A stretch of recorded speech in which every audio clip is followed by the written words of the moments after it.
Hello and welcome to the RPG Rundown. My name is Seth. My name is Jeff. From Dungeons to Deep Space, we have the systems and the stories for your table. Hey, welcome back to the RPG Rundown. In episode number 38, we're going to continue our critical review series by entering to the fray with your favorite system, combat systems. So this single feature of a TTRPG likely will take up the bulk of the rulebook, and more importantly, it typically is that system that defines the game itself. Yeah, that's right. So let's roll for initiative and talk about what makes combat fun and what makes it a slog sometimes. Yeah. No, I've played both. Yeah, absolutely. But before we do, very quick, games Very and hobby quick. progress. We have not been away for 2 months, so it will be a lot faster. And we have less to talk about. Yes. So for my part, I have not played anything, but you know what? I almost said I bought something, but I did not buy something. I actually held off for the time being. But what I have been doing, and you know what? For an RPG, I'm going to count this as hobby progress because I've been reading. I love to read fiction. Yes. Novels, books, the like. And I think I mentioned this last time, but I've been reading through the Temeraire series, right? Yeah. So I've made it through Temeraire 5. It's called Victory of Eagles. And so I finished through those 5 books. But I kind of am doing that because I am excited for the Temeraire RPG that Magpie Games is putting out, which, funny enough, they did. Okay, here you go. I did download the preview, which they released days after we recorded the last episode. Oh, nice. So there's a preview on maybe the Kickstarter page. I don't know. It's out there somewhere. If you search for Temeraire RPG Magpie Games, you'll find it. But yeah, so I downloaded it. I've started reading through it. I'm excited to try it out. So I've read that, read through the fiction, and it has gotten me back into that world and that lore, which I'm excited about. Right. Yeah. And then I've also read through, I read a Battletech novel in the last 2 weeks. Yes, I can read that fast. I'm pretty voracious when I read. Helps when I read, I can be. With my ears and listen to the audiobook. And so I read Battletech The Long Road by, I think, Jason Hanza. I'm pretty sure that is correct. He's awesome. I've met him. I've had him on the show before, on my Battletech show, and he's really cool. But it was a new book in the current timeline in the Battletech universe. And so, again, if you read books who are in the same genre as the RPGs that you play, then that's totally hobby progress because it's helping you set scenes. Sure. It's helping you have story elements. It's giving you, creative imagination, kickstart the brain kind of thing. So anyway, that's my hobby progress. Yeah. No, I like it. So speaking of reading, I love to read. I'm more of a book listener. And so I am on the second or third book of the Faithful and Fallen series by John Gwynne. Very good, by the way. I'm really enjoying it, actually. But I will say, my wife and I went on a Valentine's date. We had a cabin. We were there for like 2 days, and one of our days was dedicated to just reading. We both brought our Kindles, and I sat down and read an entire book from start to finish in one day. I can't tell you the last time I've done that. Nice. And I will say, it may lose my nerd card. It wasn't a fantasy book. It was actually a girly thriller book. It was Frida McFadden, and it was literally called The Boyfriend. And it was just highly recommended by my wife, and it was so good. It really was. It was just a cool change of pace. But okay, I'll get back to my nerddom, so I get to keep my nerd card for a moment. I have been playing. Fortunately, my Daggerheart group has played almost every Friday. Like we have been super Oh, wow. consistent. And I can't tell you the last time I've had a group that I'm like going to jinx it. I got to find wood or something to knock on. Right. But I don't know the last time I've had a Particle board group that was like desks so count. consistent. Yeah. Yeah. This is like not real wood, but I'm going to call it, I'm going to say it's wood. Yeah. But so we finished up. I think I talked about this in our last episode. We finished up this main story arc in my campaign, which is our main campaign. And so in the in between, while I'm working on the next story arc, and they're determining if they want to play the same characters, they want to let their characters leave and bring in new ones. While that's happening, we're playing a mini campaign where I'm actually getting to be a player. And so I am testing the limits of the bard in Daggerheart. And nice. I'm playing a human bard named Valen Darkthorn, and he is secretly a werewolf. No one knows yet, but so I'm getting to kind of explore the transformation, which is really cool. Just a little sneak peek. This actually might play well into our combat system talk, but in Daggerheart they have transformations, and this particular transformation is cool. When you change into a werewolf, like you have to take damage. When you take damage, you can change into a werewolf, and when you do so, you basically have to add an extra damage die to any damage you would do, and that's just called like your werewolf damage or whatever. But every time you would gain hope, you take a stress, and when you max out your stress, you enter a frenzy. And everyone within close range of you like anyone, your teammates, everyone, you roll d20s equal to your proficiency. So right now I'm level 4, so it's going to be 2 d20s, and everyone within close range is going to take 2 d20s damage from my frenzy. That's like such a cool, like high stakes, like what is it, like high reward, high cost, like I don't know. I'm pretty excited to explore. I really liked that, and I hadn't looked at those yet because I know that they're in the Void playtest material. Oh yeah, which is obviously still works even in the digital tools, but Austin's character in our last campaign, in campaign 2 for Hearth and Hammer, was a werebear. Oh yeah. And so was he playing Blood Hunter? Is that how you did the lycanthropy? He had built it as a Blood Hunter because we were in D&D 5e. He had built it as a Blood Hunter, but we kind of were playing some custom rules for it. Okay, yeah. And so we were kind of trying to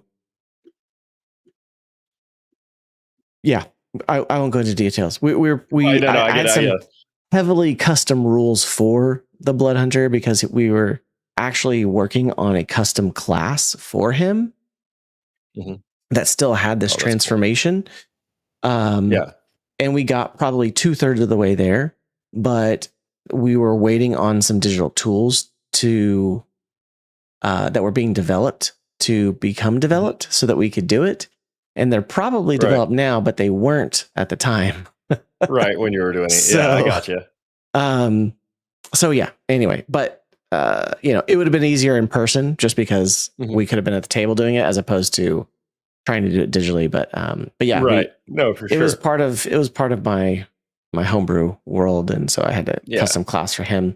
And it was kind of like a combination of a Blood Hunter, but with some twists to it. So okay, no, that's cool. Yeah, I like that. I like the idea of playing like a werewolf, or there's even like a vampire transformation. And so I kind of looked into all of them and leaned toward the werewolf. I haven't got to explore it just yet. This last session, we actually made it all the way through with no combat. We managed to like diplomatically solve everything that happened, which was fun. And I think it's opened up a few new doors that we didn't know were there. That's so cool. Excited to see where it goes. Yeah. Well, but anyway, awesome. I've got to play quite a bit of TTRPGs lately, and I've been enjoying it a lot. Well, that's great. If for myself, because of Valentine's Day, and then because we've been working on the house, I have had no time in the last 2 weeks. No, I get it.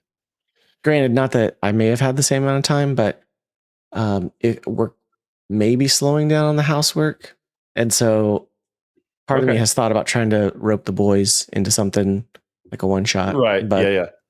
We got to do a test play here soon too. So we do 100%. 100%. So yeah, we got to test some stuff out and do some reviews on some different TTRPGs too. So yes, and we we will get something scheduled out soon. We will for sure. So stay tuned. Stay tuned. But let's dive into our main topic, shall we? Yes, love it. We're talking combat systems. Okay, this is part of our critical review system. Mm-hmm. It is the C at the end of critical, not the first C. Mm-hmm. But combat systems are kind of like the engine room, if you will, of most TTRPGs, where the rules and the tension and the story all come together to make the whole thing move forward, right? They determine, how dangerous is it? They determine how heroes act when they're in a difficult situation. How fast or tactical does a session progress? And it also is like whether, it also kind of helps define whether a game leans towards the cinematic or the crunchy, or lethal or narrative. Combat basically, helps shape the play experience, right? Right. Yeah. And so the goal today is going to be, to break down what makes these systems tick, what makes them, why the system matters and how they define, the rhythm and the identity of the game. And maybe we'll hit on, some of the vastly different systems. A lot of us here are probably familiar with 5e, but how does that, shape up against like combat systems that might be a little bit more narrative or maybe a little bit more tactical or a little bit more gritty, right? So I guess if we were to define the combat system, and I feel like, I don't know, it depends who our audience is, who's listening right now, but I feel like most of us have some experience with some sort of TTRPG combat system, but typically this is going to be like our conflict resolution engine, right? You have a problem with someone, you're going to have to draw weapons and fight it out to some extent, right? So how does this take place? What goes into this? And often the combat system has, it has the pacing in it. It has the tone setter, whether it's gritty or heroic or tactical or cinematic or narrative, right? It also has, the game's philosophy kind of tied into it. And all of this should be felt and understood within the combat system itself, right? That like, depending on the type of game you're playing, right? Daggerheart's going to have a much different combat system than, Call of Cthulhu. I would guess. I've never actually played Call of Cthulhu, but I would like to at some point. Right? Well, sure. I mean, and as we kind of are looking at combat, right? It's more than just the dice and the damage, but it is definitely driven by a lot of that. Like you said, it's that kind of resolution engine. And in many ways, even kind of calling back to our last episode, it is a large chunk of the core mechanics, right? Right. Of the in-game mechanics that we talked about last time. But again, just focusing on the combat, that's, when you roll certain ways in combat, like you said, it kind of helps reveal the design philosophy of that system for the rest of it. So like when you roll like this in combat, you will roll similarly for non-combat or for puzzles or whatever kind of thing. So it's something, absolutely vital to an RPG system. But let's kind of like break it down into like 3 dimensions, shall we? So for example, like how complex is it? Like what's the complexity of a combat system? Is it simple, where like Powered by the Apocalypse or like some of the D6 systems where it's like just a dice pool and you have pass fail, right? Right. Yeah. Or is it crunchy, aka very complex, where you've got not only do you have very a lot of variables to add to the math of a roll, right? But not only that, but then you also have things that that add to it, right? There's more strategy and there's more combinations of things that can happen to increase that complexity. So how complex is a combat system? How tactical is it? Does it have depth? Is it a grid based or hex based? Is it zones? Like you've got with Daggerheart, for example, has kind of zones, right? So it's zones of proximity. You've got melee, very close, close, far, really far. Right. Yeah. So those are zones, right? You don't have to be, 3 hexes or 2 squares away. It's just, are you within this much or this much? Right. Are you this far? Yeah. Yeah. Or is it theater of the mind, right? Like there's some combat systems that really lean on theater of the mind as opposed to the tactical.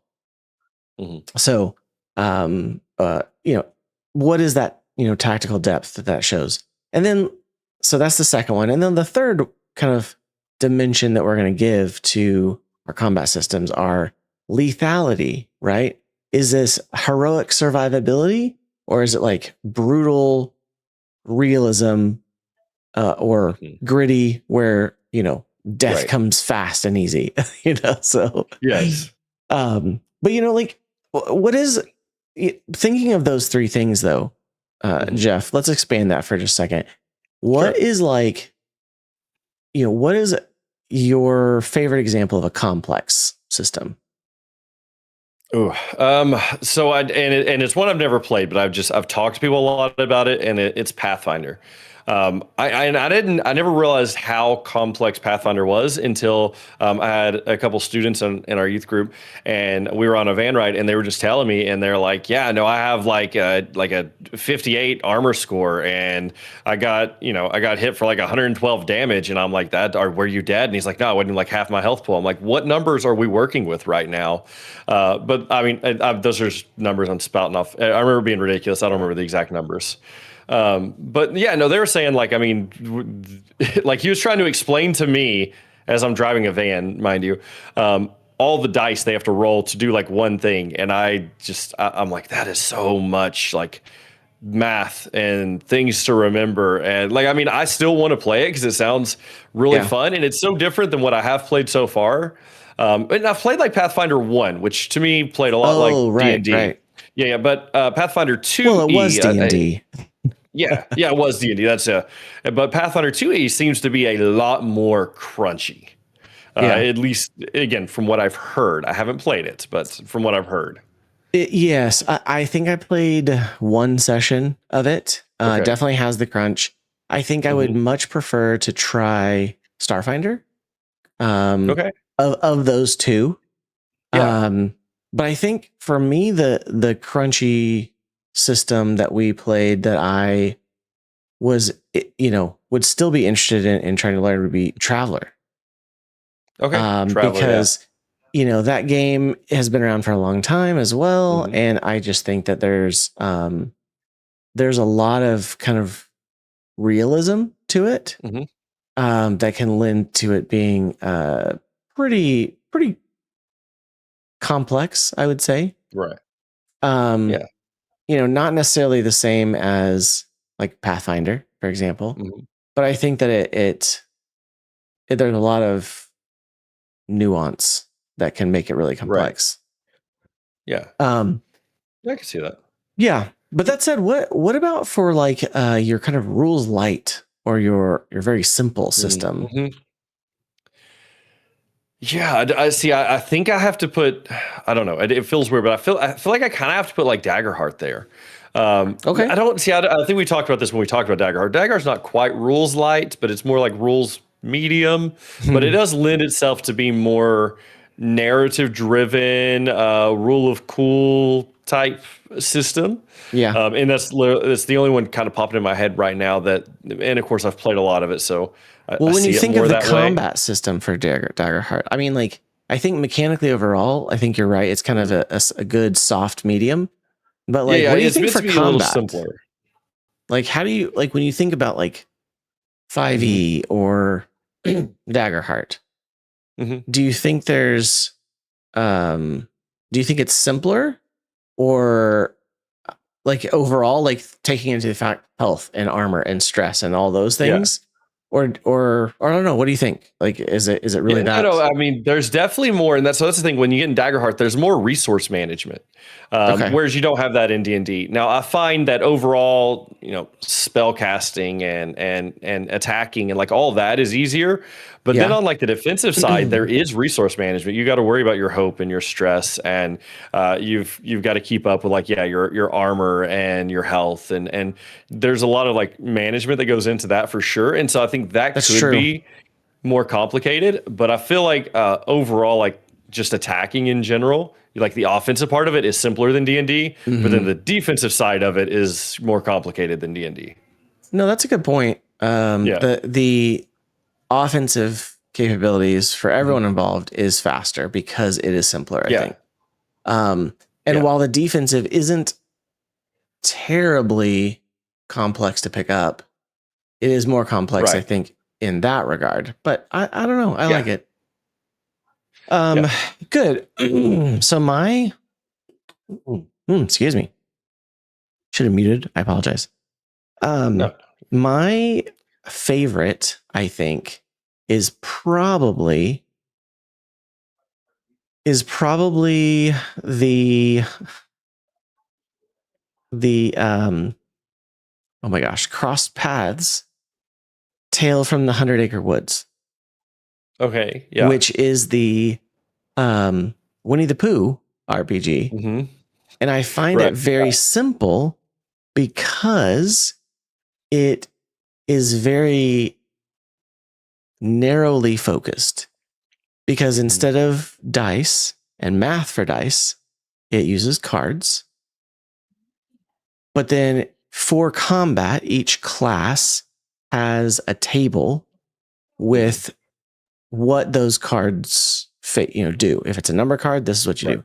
If it's a number and a red, this is what you do. If it's a face card and a red or a black card, this is what you do.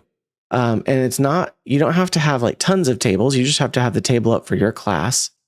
And then the GM would have a table up for any opponents you might be facing. But other than that, very simple. Now there's a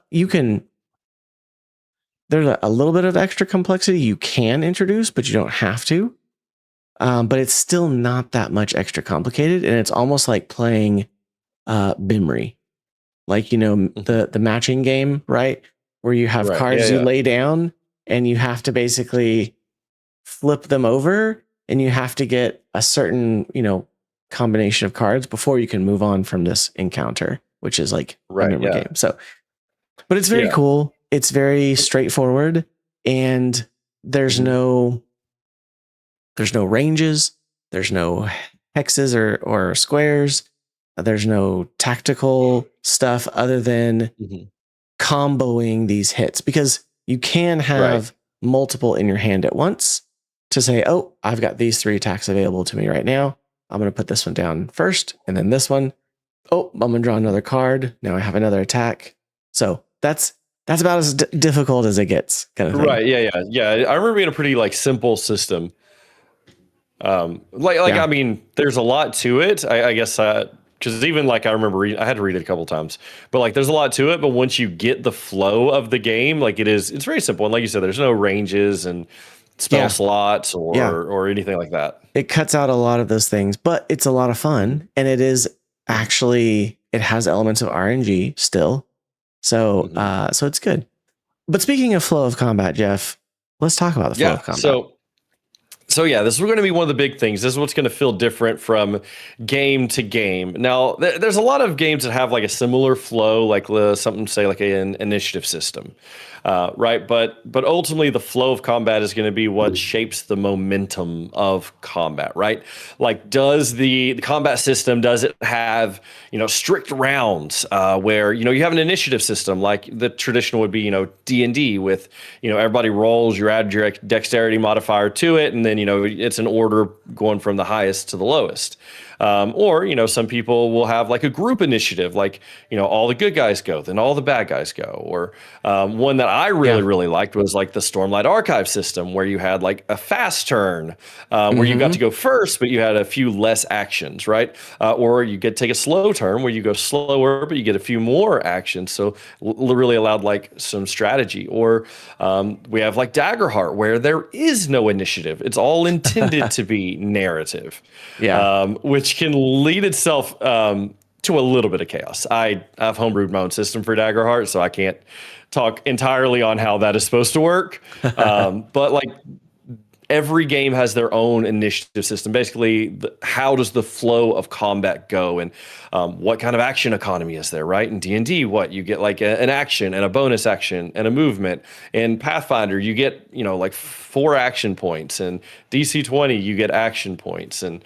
Daggerheart's just chaos. You do whatever you want, right? Like, I mean, this is all the different. Well, instead of initiative of in Daggerheart, right? It's player determined, right? So who's going to go? Who's going to go? Who's going to go? Oh, RNG happened. Now the DM goes, right? Kind of thing. Yeah. So which is really cool, and in that, so it's sort of like you're saying, it's like RNG, and in the fact that you have, when you try to do something in combat, you roll, and if you failed or you roll with fear, okay, now it's the DM's turn. Or if the DM's sitting over here with his little fear token, so you can just burn a fear token and take the initiative back, or take the spotlight back, as it's called. Yeah, so these are like the initiative systems, and I named off all the ones I could think of off the top of my head. Is there any that you can think of that, like, how does, say, like the Star Wars and things like that, how does the Genesis system, how do they handle initiative? It's pretty much the group, initiative, where it's like, or it's, let me take it back. It's not necessarily group initiative, but it's group determined orders. So like, if this person is first, and then a enemy fires, and then this person is second, those 2 players could switch the next turn if they want, but they would kind of keep their turn order. So you can kind of switch those in and out of who goes first, and sometimes that's important because you want to combo a move off of what something they're doing. So it works really well in that regard. That's another one I need to play again too, but that's here nor there. Yeah. No, I get it. But yeah, so I mean, like, influence is a huge determinant of the flow. I think also how,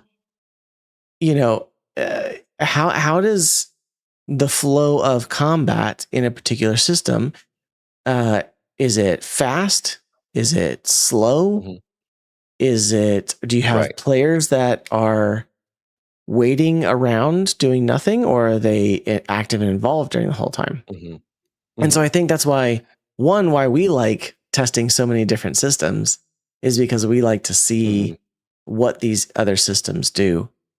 And I think that's where a lot of third-party creators have come in for other systems and said, oh, I like this system from this other game. I'm going to use it in D&D, or I'm going to use it in Daggerheart, or I'm going to use it in whatever, kind of thing. I think that is where the magic happens, if you will, for TTRPGs, when you start to get that breadth of experience, that you can create a better experience, whether it's in combat or something else, by using systems from other systems. But again, with the flow of combat, like I said, I think that's where we get, maybe a bogged down, right? Initiative is going on, and you've got minions, and all these minions have to take a turn, and you've got the DM is taking 10 turns because there's 10 minions or something. Or there's a player with a bunch of companions and they've got not only their turn, but then their companions' turns that they've got to get through. And so, like there's some ups and downs in that. Right. So let me ask, what has been your favorite initiative system that you've played? Ooh, that's tough. That's really tough. Because I've played a fair few. I'm gonna say that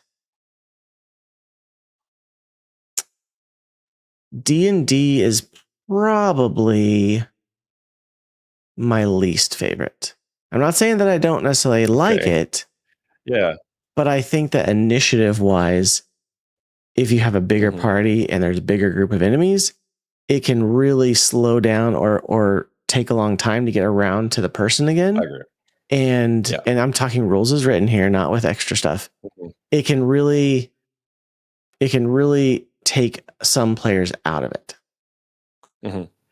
Oh yeah, I mean that's when you get players looking at their phone and they completely lose track of what's going on. Yeah. Or but I think for my most favorite, man, that's tough. But I think that I would probably have to give it to probably the Cosmere right now, the Cosmere RPG or Stormlight RPG, as we tested it as. Yeah. Because I really do when like. I mentioned earlier, I said Stormlight. Yeah, anyone would know. I really do like the players choose. So it's group initiative, but with two phases. So there's the fast phase where you have players go first who want to do a fast action, and then enemies go second for the fast action. But then you have players go first on the slow action, and then NPCs go second on the slow action. So there's a way that NPCs could go before players if the players want to do a slow action, which gives them basically an extra action point to do something else, which is there's useful. an advantage. Yes, for sure. So it's I like it in that it combines some action points, but with the initiative of very fluid and interchangeable.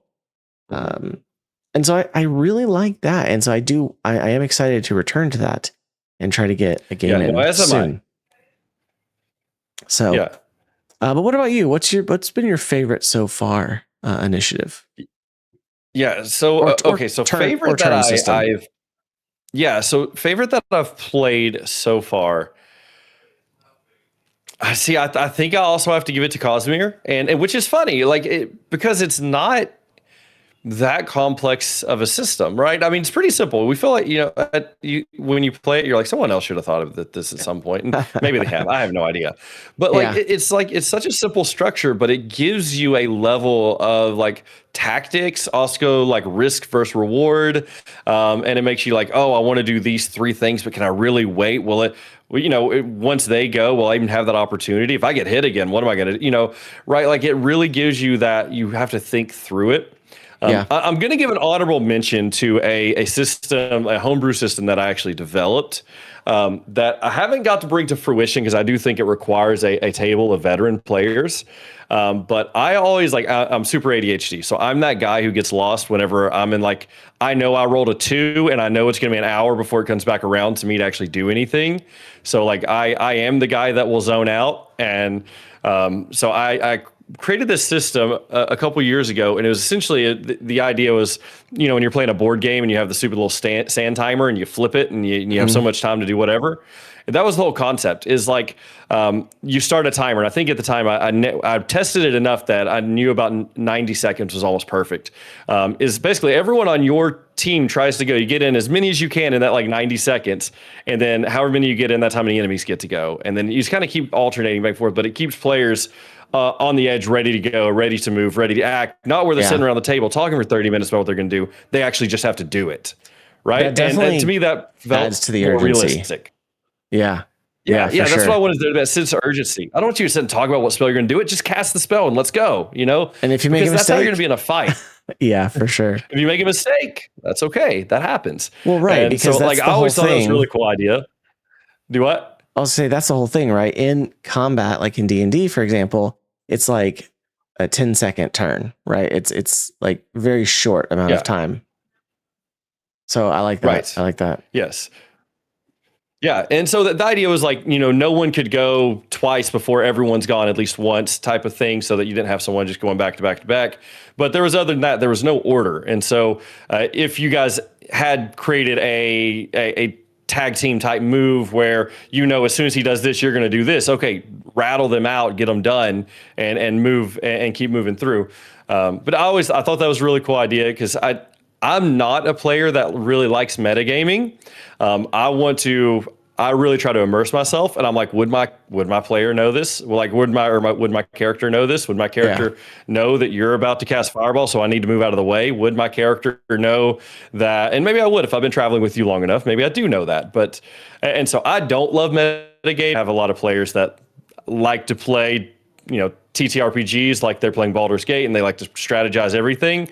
I'm not that. That's why I like my timer system, but I never got the right table setting to really fully test it in a campaign. Yeah. But I still think it'd be fun.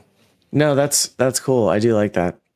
It sounds like a great system for the Western RPG.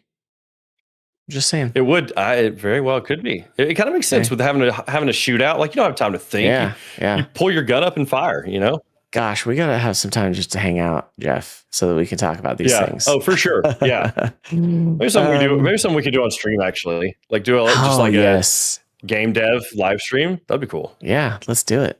I'm down for that. Yeah. Dude. Yeah, for sure. Amazing. Okay. Idea number 57.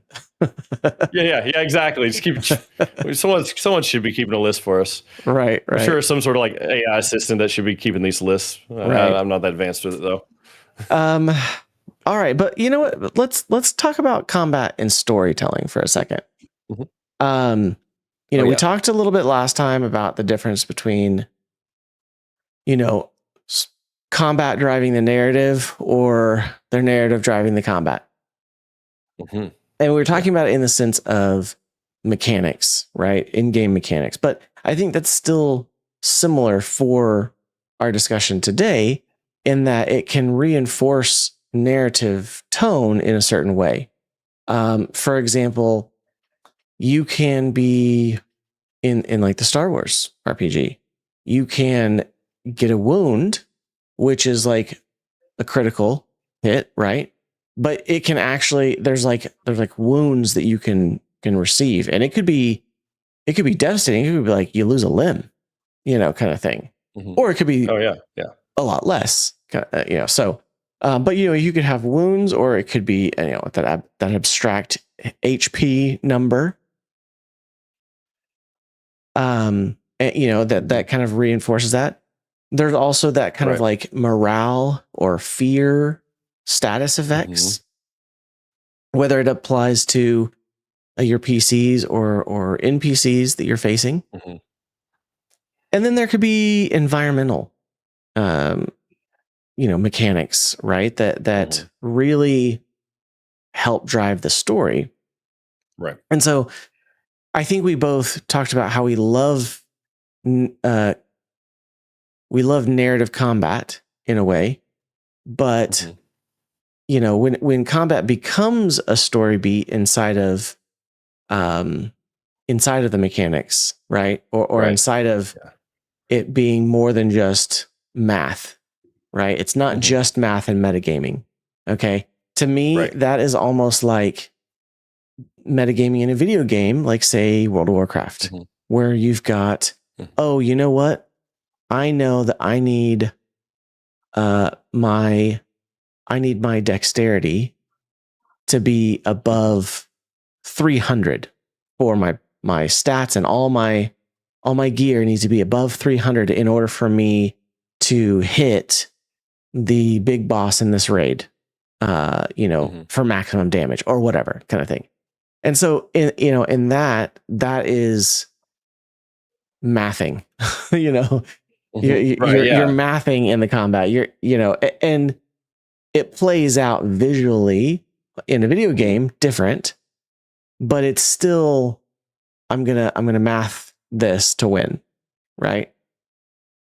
Instead of I'm telling a story with my character and I'm gonna do some cool flip and whatever, and then see if I can use the mechanics to make that happen. Right.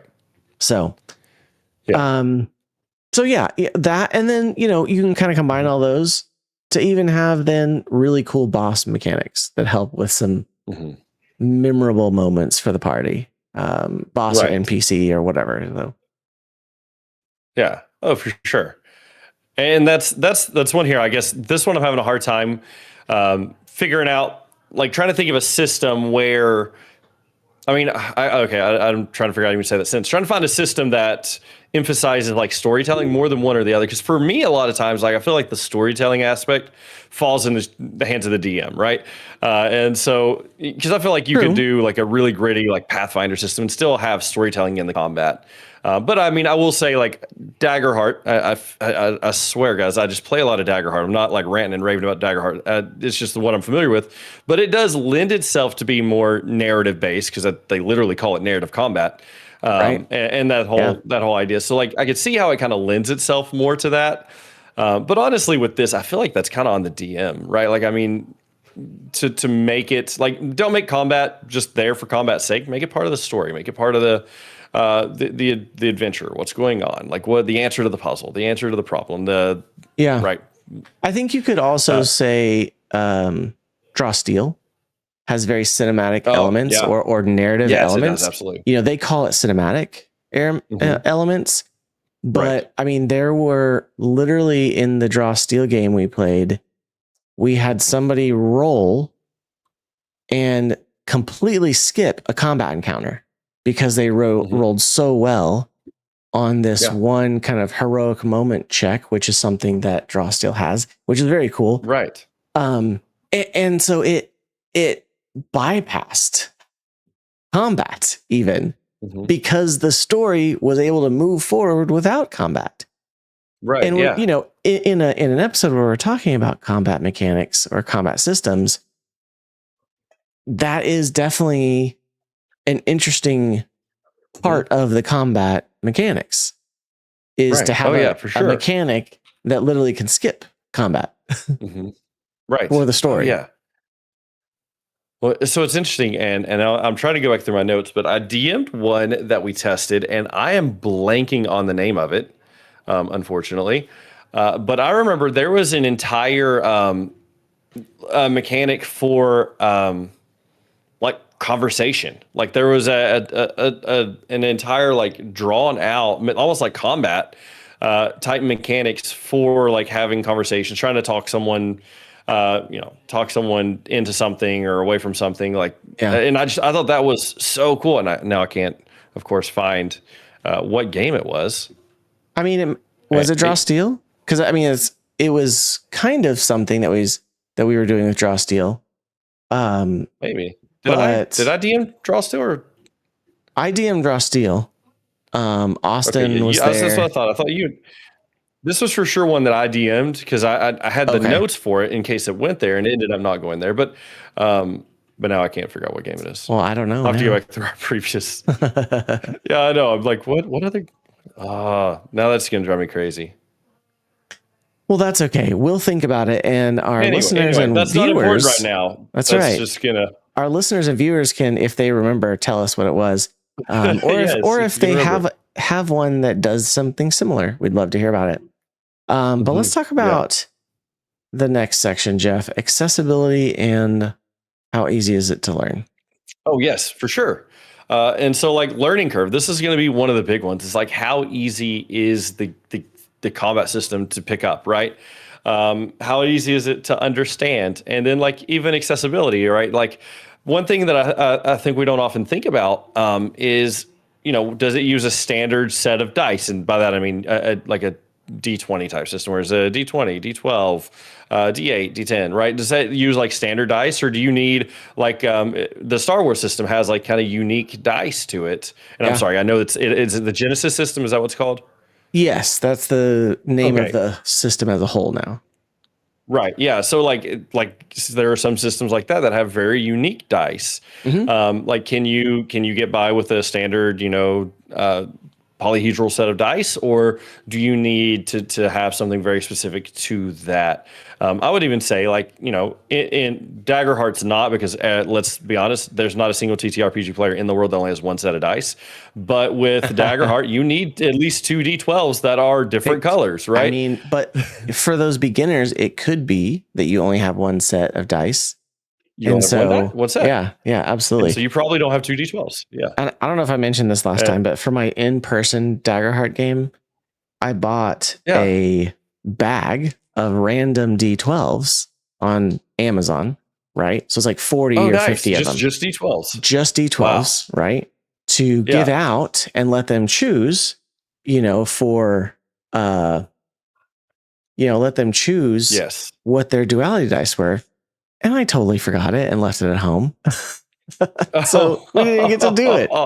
But of course, we did all have multiple sets of dice. So we had it covered, but it was just sad because I was really wanting to give them a treat and play and give them these D12s. I get that. Because it was like that's the kind of thing that I always do. It was like $10 for like 40 or 50 D12s. And some of them are really cool. So next time. Yeah. But what I will say too, though, I mean, even Cosmere has their special. Yes. They do. I thought I had it right here, but I don't. They have their narrative dice, which is just a D6, but it has a few special symbols on it. So yes, there could be some systems like that. There's more than one, obviously. And then, I mean, also outside of dice, like some systems may require you to have a grid, or some systems may require you to have like, a hexagonal, whatever that's called, map, right? Like it's still technically a grid. I think it's just, is it a square grid or a hex grid? Right. Is a square grid or a hexagon grid, right? Like, so some systems may require that, right? So there's this accessibility, but then to me, the more important one I think is the learning curve. And it's just because, I play with a group that I can't say they're new players still, because they're not, but they have no interest in learning a complex system, right? So they learned like 5e and they just want everything to be somewhat like that. I've got to moved over to Daggerheart now, and they're pretty happy there. And so like, but what's that learning curve, right? Like, how many modifiers do you need to add on? How many dice do you have to roll? How much math is involved, right? Like how, because there's that kind of learning curve to everything. Is it like really, really rules heavy? Is it really rules light? How does movement work? Can you just move as much as you want? Can you only move this many squares? Do you need a ruler or a pencil or a piece of paper, right? Like, so all games have a different level of learning curve. And so let's go with this. What system, and we keep throwing these questions to each other and making each other think. So what system do you think has like the easiest learning curve versus a system that you thought was kind of really hard to pick up? Let's see.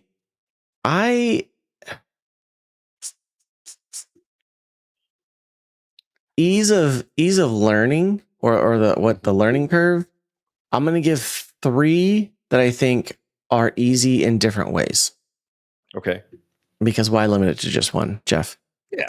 What fun is that? So I think Daggerheart is very accessible. It definitely has an ease of learning. There's terrific tools for onboarding players and DMs alike. And while there's some complexity there that is different, especially for someone who's either never played before or is coming from 5e, it's because they've got the card system that kind of limits the player's actions to the cards initially, with a few exceptions. It's pretty easy to pick up. Right. Similar to that, and this is was really the inspiration behind some of that from Daggerheart is the Genesis system. And I say that because if you have ever played a starter set for the Genesis system, whether it's Star Wars or the fantasy one or L5R,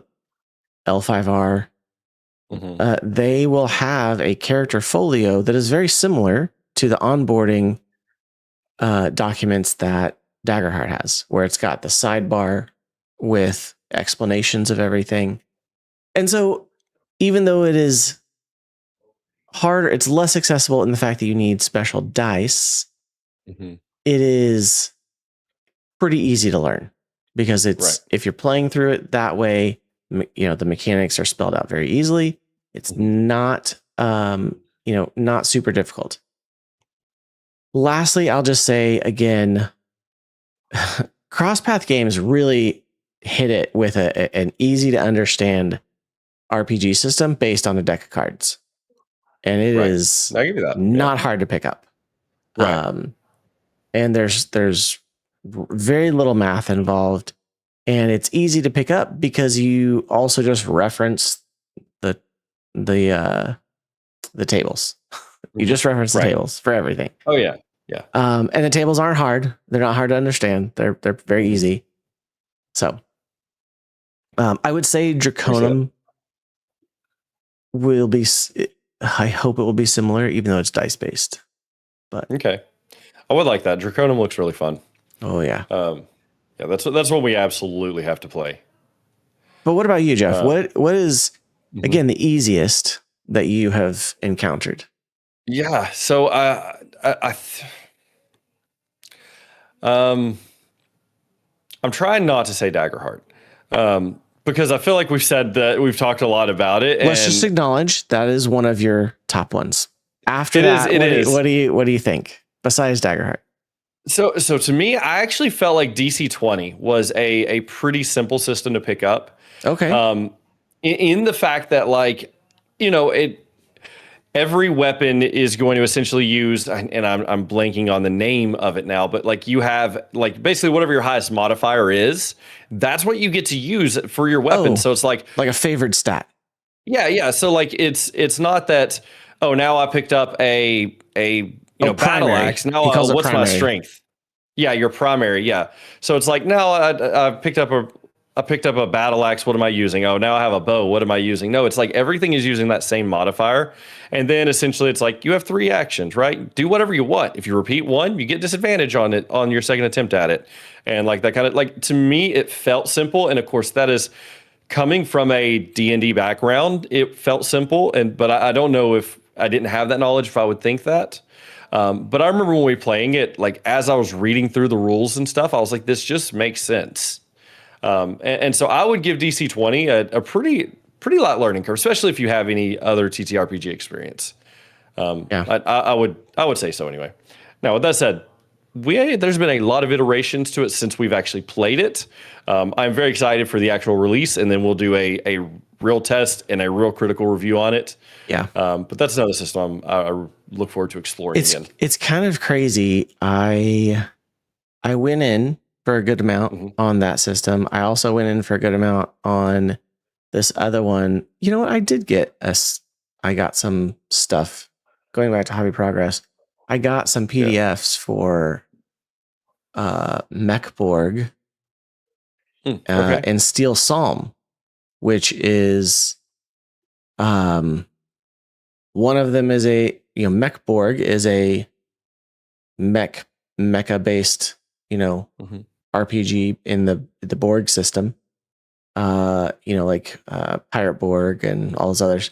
But then Steel Psalm is the the tactical miniatures game, kind of in the same universe. It was one Kickstarter, but I did just get that recently. I haven't got the books though, which I will be getting. So I'm excited for that too. But no, I think that I think that's awesome. I think that's awesome. I guess one thing I would add to that too, and I don't know why I didn't think about this when I was originally talking about learning curve too, is every system is going to have some form of character sheet, and your character sheet is mostly going to be your combat stuff. And so one thing that's going to go really heavily in any of these systems is what kind of digital tools they have for character creation. And that's one where Daggerheart has Demiplane, and Demiplane is phenomenal. I don't know if you've used it much lately, but I've been using it a lot for our in-person group, and Demiplane is so good. It's really, really hard to beat. Demi Plane is fantastic. For sure. And it definitely gives D&D Beyond a run for its money for all these other systems that it has. Yeah, and it has a ton of systems on it. And so I think that helps. Oh, actually, funny enough, I did not know this until I literally just pulled up Demiplane. DC-20 is on Demiplane. Did not realize that. I knew they were coming to it, but I didn't realize they were there already. Yeah, it is here. Ooh, the art looks fantastic too.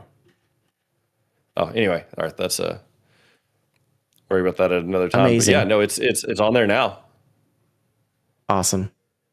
Yeah. So that's one thing that I would look at too, is like character sheets and like digital tools for character sheets, I think is really good, but also how easy is the character sheet to understand and to fill out, right? Because when you're getting into a new system and you have this giant book in front of you and you have a character sheet over here and you're like, okay, I want to be this race, but what does that give me? And I want to wear this armor and what does that give me? And these are my abilities, and that can get very complex and can really adjust the learning curve. And then, how easy is the character sheet to read? And then one thing, Daggerheart did, they had like little sidecars where you pulled it out and it basically pointed and gave you hints toward everything. I don't know if any other CTRPG's done that before or since, but that has been awesome. I printed that out for every one of my players. I think now we're beyond the point of needing it, but when we first started, that was super helpful for everyone. Yeah, those quick reference sheets. Yeah, Daggerheart has been, again, fantastic for that. I think there's some others out there that have done that in the past. Right, yeah. Like I said, there was definitely the Star Wars RPG did that with their character folios in the beginner boxes, but it was kind of tied specifically to the character sheets, because that's what the folio was like level 1 character, pages, and then you flip the page and it's level 2 kind of thing. Like, or they've leveled up. It's not really level 1, level 2. It's like this. It's a tree of points that you add to it. I think that, and again, I haven't played since the beta, but I think that Cosmere does a good job with having some character references. And yeah, I do love it when they have those great handouts for the players for the table. And digital tools are great, I think. So before Demiplane, I remember for character creation in the Star Wars universe, there was this, what is it? Little scripted tool that you could download. And it was like Ogg's character creation for Star Wars. And he had this person had basically coded an entire, small software. It wasn't something you installed, but it just ran. So you could just double click it, it would run. And then if you, to kind of get around them not having it, you could sideload these fan-made databases of rules, essentially. So, because there was no charge for it, but he couldn't do it with the rules included. He just had rules references, like, oh, it's on page whatever. But then fans started making their own stuff to plug into it, and it worked out pretty well. But now we have Demiplane, right? Now we have Alchemy. Absolutely.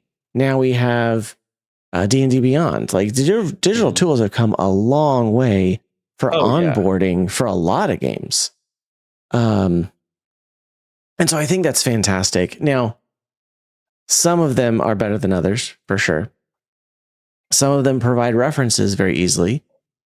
And it does really change things if you can have digital even in the physical at the table. So yeah, no, absolutely. I like anything that has digital, especially for character creation. Of course, I began playing TTRPGs with D&D Beyond, so I think maybe that might skew my preference toward digital. Yeah. But I do like when there's a digital enough, and then new players usually do pretty well when there's some sort of digital companion. I definitely agree. I love it. I love if you. So here's a problem. If you're playing in person, right? The benefit of a lot of those digital tool sets is that if you roll something digitally, that it sends the results to the DM. And that's great for if you're playing online. If you're playing in person, you want to roll physical dice. And then those rolls don't as easily get recorded in your digital sheets. And so there can be a little bit of disconnect there. Right. For sure. So I find when I'm playing in person, I still roll digital, or I roll real dice. I just use my character sheet because it tells you the modifier right there on it. It's like, of course, oh, you're going to shoot your bow. It's a D6 +2 or whatever, but if you have to record something from a roll or an action or something, you then have to go into the character sheet digitally and change it, right? Whether that's health or a resource. One of the things that I would actually argue too, I think maybe this was kind of going back to accessibility a little bit, in that, some systems can be both complex and simple. And I say that, in that, Daggerheart, for example, okay, it can be a little bit of both. D&D 5e can be a little bit of both. But you can also pick a class that could be very complex, or very simple. Not that there isn't nuance to, say, a human fighter, right? The stereotype is that they're so easy to play. You just sit there and you just swing your melee weapon and you keep hitting. You just swing your weapon. But then you look at something like a wizard, and they've got their book of, at higher levels, 10, 20 spells, and you've got to manage those resources while also managing what spells you have active, and blah, blah, blah, blah, blah, blah, blah. It can be complex. That could be, not really great for like a new player who's like, well, I want to be a wizard. Okay, well, here's your wizard. Here's your 50 spells. You're going to need a whole bunch of D6s. You're going to need a whole bunch of D4s. And you're like, well, wait a second, Yes, yeah, because that can get complicated very quickly to play. And then you have somebody who is having to look things up all the time, right? That has been in D&D and Pathfinder, in the times I've played those, having to look up those rules, right? Even as a DM, having to look up the rules because somebody's pulling out an obscure spell and you don't know, or obscure ability. That can definitely change the flow, which, is also kind of, difficult on the learning curve, or how accessible it is. It can be. So. Right. For sure. But yeah. Those are just like things to keep in mind as we're looking at like combat systems and stuff. Is like, because there are going to be combat systems that are simpler, and then some that are more complex, and some that are narrative, and some that are gritty, and all that's kind of going to go into it. And the game that you choose to play, and this is one of those things, like maybe if you're the DM here, you have a game and you just want to play this game, right? And if that's the case, maybe you want to check into the combat system and let your players know ahead of time before they sign up. Yeah, we want to play TTRPG with you. Well, maybe they don't want to play gritty, or maybe they don't want to play a narrative, or maybe that's just not the kind of player they are. And so it's a good idea to have that in mind and let your players know the type of system they're getting into as well. Or maybe they want that min-max experience, and they don't want to tell stories, Yeah. So there's always that communication element. Yeah. And in my opinion, there's nothing wrong with that. I think everybody talks about min-maxing like really negatively. And I'm the kind of DM, if that is what my players want, because ultimately as the DM, my job is to give my players an experience they're going to enjoy. If that's what they want, that's what I'll give them. But that also means I'm going to be min-maxing my enemies, because you're not getting easy combat. I don't care how powerful you are, right? And so, if that's the kind of game they want, at least you as the DM, you now know that, right? Yeah. And so, I don't know. I think combat systems, every combat system has a place and an audience. And it's good, if you're building your group out, to find out what they want to play, or let them know at least ahead of time what kind of system it's going to be, so that they can get ready for it. They don't think they're coming in to tell a nice fairy story and you hit them with like, Call of Cthulhu or whatever. I keep using it as an example because I hear it's like gritty and dark and like hard, but I've never played it. I know nothing about it. Yeah. Absolutely. And so, that is one of the things though, is that, this channel was created to explore these other systems. Combat, narrative, all the above. But we want to hear from you guys as well. Let us know what your favorite combat system is, and why. Like, what's a cool feature, or what is a unique mechanic for this episode specific to combat that you really enjoy, you can leave us a comment on YouTube or hit us up on our socials, or you can send us an email at rpgrundown@gmail.com.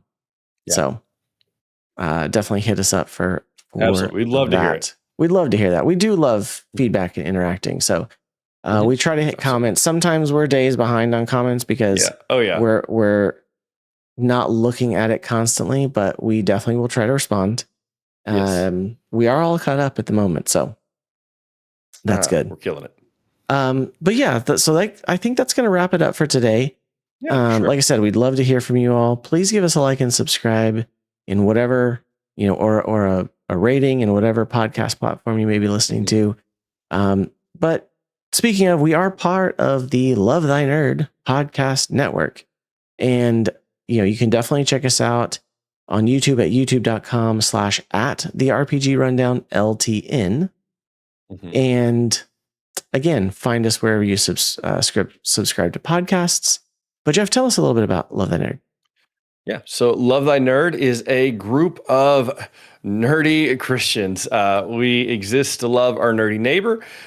We believe that, we are put here to make the world a better place, and we have a vast array of interests. And so when you get on the Love Thy Nerd podcast network, you're going to find everything from wrestling to board games to us over here with TTRPGs, to comics and everything else. It's just such a vast network of individuals. And I just highly encourage you guys to check out Love Thy Nerd. Check out the Discord, check out the podcast network, check out everything they're doing. Just a ton of amazing people putting in a lot of work for all of us nerds. I love it.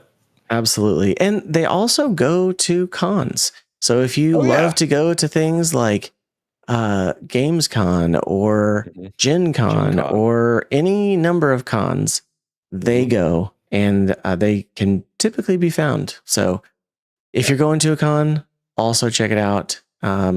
And hit them up, see who might be there. Yeah. So, well, thanks again, Jeff. It has been fantastic talking with you about combat systems today. But I think that's going to do it. So, from our table to yours, thank you for joining on the RPG Rundown. And until next time, may your rolls be epic and your stories legendary.